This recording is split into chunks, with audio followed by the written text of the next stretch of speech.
Hi మిత్రులారా, ఈ మధ్య కాలంలోనే నార్త్లో ఒక మాన్యుమెంటు బయటపడింది.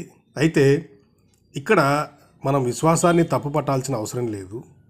ప్రజలు ఏదో ఒక మత విశ్వాసాల్లో ఉంటారు.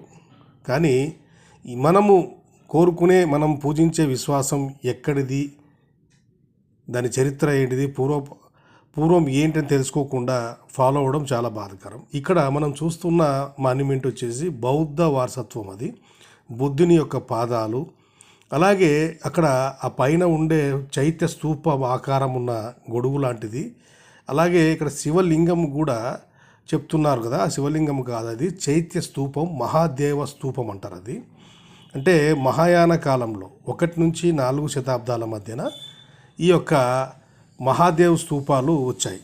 అంటే లింగానికి చుట్టుపక్కల ఫేసులు ఉంటాయి.